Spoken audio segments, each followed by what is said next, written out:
देवियों, भाइयों, हम मनस्वी और आत्मबल संपन्न बने।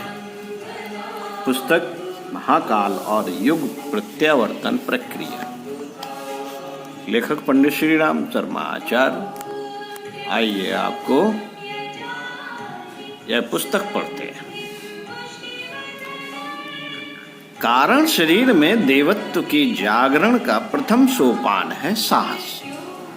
अपने भीतर की समस्त सद्भावनाओं को समेट कर साधक को एक दुस्साहसपूर्ण छलांग लगानी पड़ती है, तब कहीं स्वार्थपरता और संकीर्णता का घेरा टूटता है। बहुत से लोग आदर्शवाद की विचारधारा को पसंद करते हैं, पर जब कभी उन आदर्शों को कार्यान्वित करने का अवसर आता है तभी पीछे हट जाते हैं। संकोच, झिझक, भय, कृपणता, कायरता का मिला जुला जाल उन्हें कुछ भी साहसपूर्ण कदम नहीं उठाने देता। सोचते बहुत हैं, चाहते बहुत हैं, पर कर कुछ भी नहीं पाते। यह दुर्बलता ही अध्यात्म में सबसे बड़ी बाधा है। तो कारण शरीर में देवत्व का उदय करने के लिए गुरुदेव कहते हैं कि बेटा, जो अच्छी बातें हैं, जो आपको अच्छी बातें लगती हैं, जैसे कि आप दूसरों की दया करना चाहते हैं। इस समय आप देख रहे हैं कि आपदा से जूझ रहा है पूरा देश। गायत्री मिशन अपने आप को सामने खड़ा किए हुए आपदा राहत के लिए 1 करोड़ रुपए उन्होंने अपने मिशन के, अपने लोगों के सहयोग से उत्तराखंड के सरकार को दिया। और निरंतर अपील की जा रही है कि प्रधानमंत्री हेड में, अन्य हेडों में जो भी संस्थाएं काम कर रही हैं उनको डोनेट किया जाए। अब अच्छी बात तो लगती है हमें कि डोनेट करना चाहिए, लेकिन हमारे पास 4 लाख और 5 लाख रुपए भी अगर एक्स्ट्रा पड़े हुए हैं तो उसमें से 2 रुपए 5 रुपए भी नहीं निकालना चाहता व्यक्ति। अरे तमाम लोग तो लगे हैं, दे तो रहे हैं, लेकिन संवेदनाएं ना होने से, मानवीय संवेदनाएं हमारे भीतर ना होने से हम साहस नहीं कर पाते कुछ भी अच्छा काम करने के लिए। जो लोग कर पाते हैं उन्हें उंगलियों में गिना जाता है। हमारे जानकारी में बहुत से ऐसे लोग हैं, हमारे मिशन के लोग हैं, जिन्होंने अपनी पूरी की पूरी 1 माह की पूरी पेंशन डोनेट कर दी कि चलो इस कार्य में किया जाए, कुछ काम, कुछ दिया जाए। जो साहस कर पाते हैं वही दे पाते हैं, जो नहीं कर पाते मोह इत्यादि लिप्सा में, परिवार में कहते तो हैं कि हाँ अच्छी बात है साहब, ये करना चाहिए, ये करना चाहिए, लेकिन आगे नहीं बढ़ पाते हैं। इसी क्रम में वजह क्या आती है? गुरुदेव कहते हैं कि इसमें दुस्साहसपूर्ण छलांग लगानी पड़ेगी। आपको जो अच्छे काम करना है उसके लिए आपको एकदम दृढ़ संकल्पित होकर कूदना पड़ेगा। आपको उस पीड़ा को अगर आत्मसात कर लें कि कितनी पीड़ाएं हैं लोगों के पास, कितने लोग काम नहीं कर पा रहे पैसों के अभाव में, हमारे पास रखे हैं और हम दे नहीं पा रहे, तो या तो साहस करना पड़ेगा, संकीर्णता का और स्वार्थपरता का जो घेरा है उसे तोड़ना पड़ेगा।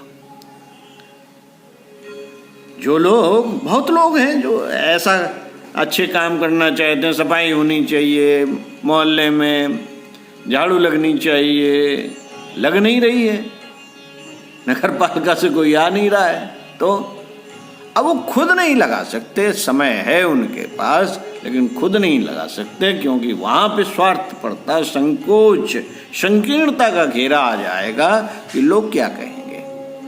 लोग क्या कहेंगे जी न झाड़ू लगा रहे हैं? ये तो भाई कोई बात समझ में आ नहीं रही। संकोच होता है, झिझक होता है, भय होता है, कृपणता होती है, कायरता का मिला जुला जाल उन्हें कुछ भी साहसपूर्ण कदम उठाने नहीं देता।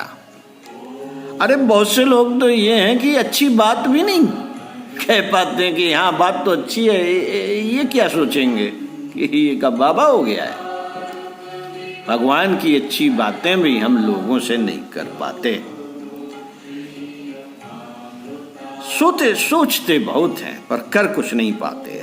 आगे गुरुदेव लिखते हैं, गीता का अर्जुन आत्मनिरीक्षण के उपरांत अपनी इस दुर्बलता को अनुभव करता है और कहता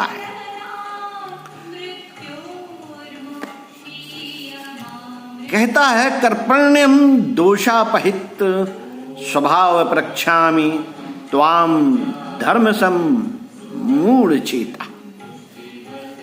कायरता ने, कृपणता ने मेरे विवेक का अपहरण कर लिया है, इसलिए विमूढ़ बना मैं अर्जुन आप कृष्ण से पूछता हूं। कर्तव्य अकर्तव्य की सूची कोई बहुत पेचीदा नहीं। मानव जीवन का सदुपयोग दुरुपयोग किसमें है, उस महत्व को बूझना कोई कठिन काम है। जो अब तक सुना समझा और विचारा है, उसकी सहायता से ऐसा प्रखर कार्यक्रम आसानी से बन सकता है कि हम आज के कीचड़ में से निकलकर कल ही स्वर्ण सिंहासन पर बैठे दिखाई पड़े। हम इसे जानते ना हो ऐसी बात नहीं, बात केवल साहस के अभाव की है। कंजूसी, संकीर्णता, भीरुता हमें त्याग और बलिदान का कोई दुस्साहसपूर्ण कदम नहीं उठाने देती। यदि इस परिधि को तोड़ सकना किसी के लिए संभव हो सके तो अपने उस साहस के बल पर ही नर से नारायण बन सकता है। योग की बहुत सारी बातें हम जानते हैं। योग करना चाहिए, प्राणायाम करना चाहिए, अपनी अंतःशक्ति को बढ़ाना चाहिए, इम्यूनिटी पावर बढ़ानी चाहिए। लेकिन अगर इसका क्रम तो हम बना लेते हैं कि हाँ बात तो बहुत बढ़िया है और सुबह उठना चाहिए, 3:30 बजे उठना चाहिए और जप, आराधना और प्राणायाम, योग, एक्सरसाइज हमें करनी चाहिए। लेकिन जब उठते हैं तो उठते वक्त आलस चढ़ जाता है। अरे को करेगा, घर में और लोग हैं, क्या सोचेंगे, ये ले जी साहब मार जुटे हुए हैं, 4 रिश्तेदार आए हैं तो क्या सोचेंगे। यह संकीर्णता हमें कुछ नहीं करने देती। कर्तव्य भावनाएं हैं हमारे भीतर, शरीर के प्रति कर्तव्य है, परिवार के प्रति कर्तव्य है। लो भाई, परिवार के लिए ये करना चाहिए, वो करना चाहिए, बच्चों के लिए साथ ये करना चाहिए, वो करना चाहिए। नाराज ना हो जाए बच्चे, अच्छी बातें बताएं, अरे सोने दो। तो ऐसा अगर होता रहेगा तब फिर कैसे काम चलेगा, तब हम कुछ नहीं कर पाएंगे। ये समर्थ गुरु रामदास विवाह के लिए जब गए, पुरोहित ने कहा सावधान सावधान, और रामदास जी को लगा कि अरे हम जिंदगी में क्या करने आए थे, क्या करने जा रहे हैं, शादी विवाह करके तो फिर हम कुछ कर ही नहीं पाएंगे, ना बच्चे कर पाए, बच्चों के में बच्चे करते चले जाएंगे, देश की सेवा, समाज की सेवा और अन्य सेवाएं कहाँ से कर पाएंगे। और वो उठ के भाग खड़े हुए, उन्होंने कहा हम शादी नहीं करेंगे। और क्या हो गए, महान हो गए समर्थ गुरु रामदास। उन्होंने शिवाजी को आगे लाके क्या कर दिया, महान काम कर दिया। तो साहस किया ना उन्होंने, अपने मोह से, लोभ से, संकीर्णता से साहस किया। साहस भरा कदम अगर हम नहीं उठाएंगे तो हम आत्मबल संपन्न मनस्वी नहीं बन सकते। कारण शरीर में देवत्व का उदय नहीं कर सकते। आज की बात यहीं पे समाप्त। ओम शांति।